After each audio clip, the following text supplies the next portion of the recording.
put me in the bed next to this undressed man who was very famous and had his hands like this. Like, this was just, an average day for him. And this is something that was like, this is not happening. But I had nowhere to hide. And I bolted. For decades, Hollywood has operated on a single rule: keep quiet, stay complicit, or get destroyed. One young actress refused to stay silent. And when Mel Gibson decided to expose what really happened to her on that island, one comedian finally couldn't take it anymore. But here's what nobody is connecting. Mel Gibson's evidence about Hayden Panettiere's death doesn't exist in a vacuum. It's the final domino that proves everything Rob Schneider has been screaming about for years. The people who silenced Hayden are the same people who protected Ellen, the same network that buried Mel's warnings. And now, the entire system is about to crack wide open. Before we get to Rob Schneider's reaction, we need to understand what Mel Gibson actually uncovered, because this isn't just about one actress. This is about an entire ecosystem designed to trap, exploit, and silence young women in Hollywood. Hayden Panettiere was everything a parent dreams their daughter could be.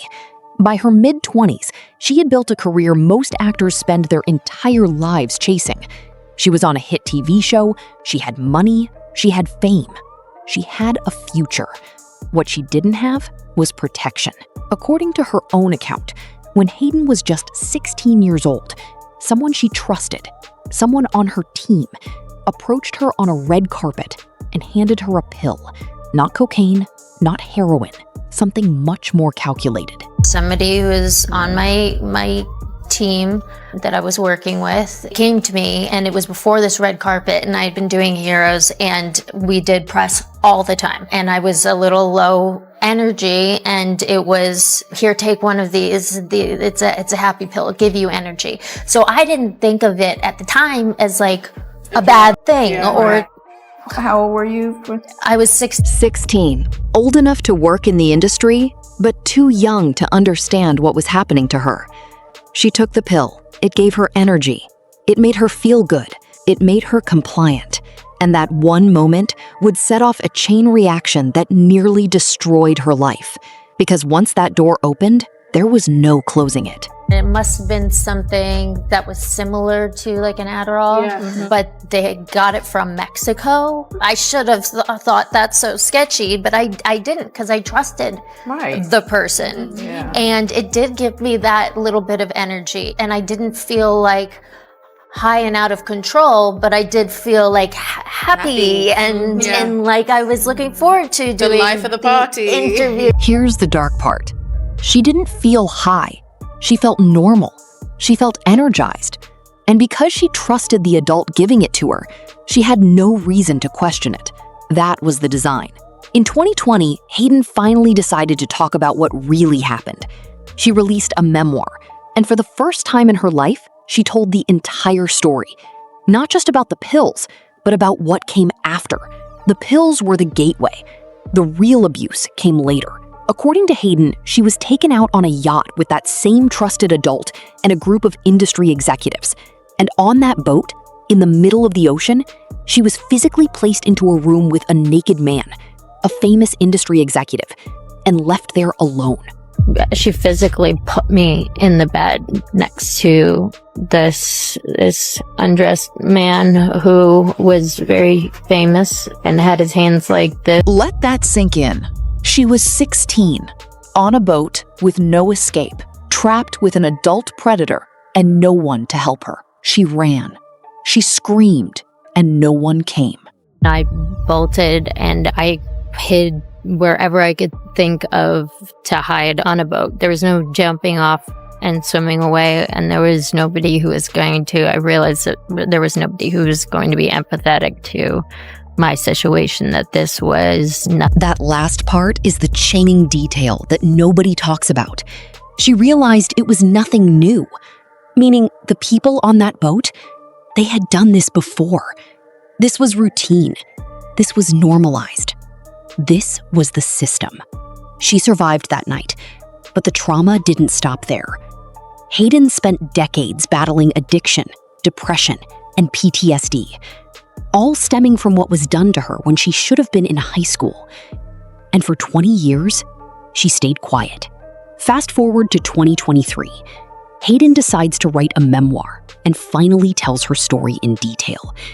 And when she does, something explosive happens. The internet starts connecting dots that the mainstream media has been carefully stepping over for years.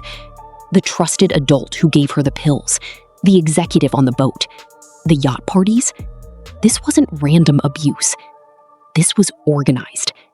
This was part of a larger network. A network run by one man, Jeffrey Epstein. Now here's where it gets interesting, and where Mel Gibson enters the story. For years, Mel Gibson has been one of the most vocal celebrities about Epstein and the trafficking rings operating inside Hollywood. While other A-listers stayed silent, Mel was breaking ranks, going on record, naming names, and building a case. But here's the thing, the police didn't care. They didn't investigate. They shelved it. So Mel did what any decent human being would do. He started making movies about it. In 2023, he released Sound of Freedom, a film that had been shelved for 5 years by Hollywood elites who didn't want it seen. The film was about child trafficking, the exact same crime that Hayden was describing in her memoir. And when Hayden's story came out and people started investigating, they found something connecting all of it. Epstein's circle wasn't just a ring of predators. It was a network of enablers. People who knew, people who covered it up, people who profited from the silence. I was in my mid-20s the first time I really came over here. You know, I had a whole bunch of weird paranoid suspicions about what the hell was going on because there was a lot of stuff I couldn't understand. Right. And I formed a bunch of opinions about the town. Surely that couldn't be because... And then you go away and you think, no, I was wrong. I mean, that's insane thinking. I'm paranoid. I imagined that stuff. That couldn't be the reason for why so-and-so was acting like, could it? Mm. And then you find out later on the track that you are exactly on track with a lot of this stuff. Mel wasn't being paranoid. He was seeing the truth. And the more evidence that came out about Hayden, the more people realized that Mel had been right all along. According to reports, Hayden's ex-boyfriend, Steve Jones, was spotted on yachts with her constantly. And there's a blind item from 2022, before the Epstein files really blew up, claiming that Steve was making Hayden a regular on Diddy's yacht. Think about that timeline. Diddy, Epstein's circle, Hayden, all connected, all at the parties where young women were being exploited. But here's what makes Mel's involvement different. He's not just talking. According to multiple sources, Mel Gibson has been working directly with federal investigators. He's providing evidence. He's naming names. He's trying to actually solve Hayden's death. Because yes, Hayden is dead. She died of cardiac arrest at 36. And while the official reports say it was natural causes, everyone now understands that the trauma, the addiction, the years of abuse, it all caught up with her. The industry didn't just exploit her, it killed her. Now, you might be wondering, why does any of this matter to Rob Schneider? Why would a comedian suddenly become obsessed with exposing this network? Because Rob has been trying to tell us this entire story for years. He's been the canary in the coal mine. And when he finally heard what Mel Gibson had uncovered about Hayden, everything Rob had been warning about came into focus. About a year ago, Rob Schneider did something Hollywood had been begging him not to do. He went on major platforms and named names. He exposed the system. He talked about how Hollywood operates as a machine designed to crush anyone who doesn't fall in line. And I do think they get particularly exercised by people who they thought were at least possibly on their side or gettable to their side. Yeah. You know, when you have Sean Hannity say half the stuff that I say, it's not controversial. But if I said it back then, at least, it had to be blown up because it was a betrayal, right? It was like a telegraphing of she's not with us. It's more than that. It was a warning to others. Yeah. If you don't go with us and you don't toe the line, if you're going to be a troublemaker, we're going to come after you. That warning wasn't hypothetical. Rob has lived it. He was blackballed. He went from being one of the biggest comedians in Hollywood to being shut out of the system, all because he refused to stay quiet. So when Mel Gibson's evidence about Hayden emerged, Rob understood immediately what it meant. This wasn't just about one girl. This was about an entire apparatus designed to trap, exploit, and silence victims. And more importantly, it was about the people at the top of that apparatus. The gatekeepers, the decision makers, the ones calling the shots. Who are they? Rob started naming names, and the first name out of his mouth was Oprah. Oprah and Ellen go way back. They're both successful TV hosts, they're both billionaires. And according to Rob, they're both part of the same coordinated effort to control what celebrities can and cannot say. But here's the connection to Hayden. Ellen wasn't just a talk show host. According to multiple sources and employee testimony, Ellen was a monster behind closed doors. She ran a toxic workplace. She was mean to her staff. She was calculated in who she elevated and who she destroyed. Rob is saying that late-night hosts, talk show hosts, major media figures, they're all coordinating. They're all pushing the same message. And when someone steps out of line, when someone like Hayden threatens to expose the network, the machine kicks in. The machine silences them. But how? How does a network of powerful people keep a secret this big?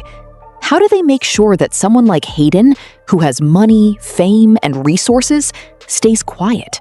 The answer is, they don't always. Sometimes, they make you disappear. According to Rob Schneider and other Hollywood insiders who've come forward, the system works like this. First, you give someone a choice: play ball or get destroyed. Push the approved narrative or lose everything. For Ellen, that system worked perfectly. She rose to become one of the most powerful people in television. Her show was the gold standard. She was the nice one. She had a brand. But behind closed doors, she was different. Toxic, phony, hypocrite, liar. That's what she is. For 17 years, Ellen ran her show like a dictator. Staffers weren't allowed to make eye contact with her. If you didn't pitch jokes in her wheelhouse, she treated you like you'd stabbed her puppy. And the moment you started winning Emmys, the moment you became a threat, she turned mean. But none of that mattered because Ellen had protection. She had the network. She had people at the top covering for her until one person decided to break ranks. Had a lot of money, or you broke up with her because... I broke up with her because her goal was to have a lot of money, and mine was to find love, and hers was I want 60 billion. Good luck. Our forks are never going to meet.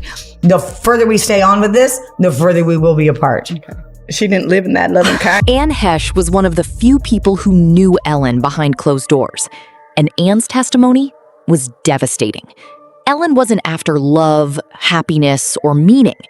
She was after power, money, and control. And according to Anne, Ellen would do whatever it took to get it. Now, here's where it gets dark. Ellen announced she was leaving Hollywood in May 2022. She said she was stepping back. She said the culture had become too toxic for her. Sounds like a retirement announcement, right?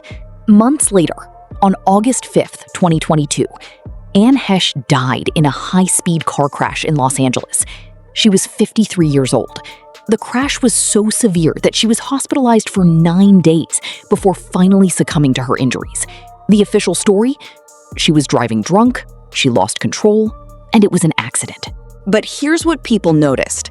No drugs were found in her system. And if you watch the footage of her being wheeled into the ambulance, something seems off. Some people online have analyzed the crash and claim there's no way it was an accident. Anne had just finished filming a movie about the same crime that Hayden was trying to expose, the same crime that Mel Gibson was trying to solve. And then she died in a car crash.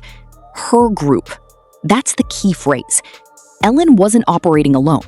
She was part of a network, a coordinated group of people at the top of entertainment, media, and politics who work together to, 1, control the narrative and keep certain stories from becoming public, 2, silence dissidents. Anyone who threatened the system got destroyed professionally or worse, and 3, protect their own. No matter how guilty they were, if you were part of the inner circle, you were protected. Rob Schneider has named this network explicitly, and when he does, he always comes back to the same people: Oprah, Ellen, Will Smith, and others at the very top of the entertainment hierarchy. And he's right. Look at who gets platforms. Look at who gets protected. Look at who gets canceled and who doesn't. Will Smith slapped Chris Rock on live television at the Oscars. Did he face real consequences? No, because Will is part of the network. He's protected. Rob Schneider questioned the narrative. Did he get to continue his career? No. He got blackballed. He got pushed out. He got a warning. Monique stood up to Oprah. Did her career recover? No. She became a cautionary tale. This is how the system maintains control, by making examples out of anyone who steps out of line. But here's where Hayden's story becomes the smoking gun. Because it's not just Ellen who's connected to the system. It's the entire ecosystem of power and money. When Hayden was being abused on Epstein's yacht, she was also being trafficked to Diddy's parties. And the person connecting all of it? Her ex-boyfriend, Steve Jones. Steve was close to Diddy. According to reports, he literally saved Diddy from drowning on one of his boats. And Hayden was apparently there when it happened. Now, Diddy is currently in federal prison. He was convicted of sex trafficking, racketeering, and a series of horrifying abuse charges. Videos emerged of him beating his girlfriend. The charges are extensive. But here's the question nobody's asking. Who helped him stay free for so long? Who protected Diddy while he was running that operation? According to Rob Schneider and other insiders, it was the same network protecting Ellen, the same group that silenced Hayden, the same apparatus that buries evidence and intimidates witnesses. Hayden saw something. Hayden was harmed. Hayden could have testified. Hayden could have ended the operation years ago. But the network made sure she stayed silent, through addiction, through shame, through isolation, through controlled narratives that blamed her instead of her predators. It took Mel Gibson, an outsider with nothing left to lose, to start piecing it together. It took Rob Schneider, who'd already been destroyed by the system, to start connecting the dots publicly. And now, with Hayden gone, Diddy in prison, and Ellen's career over, the final piece is what happens to Oprah. What happens to the network that protected all of them?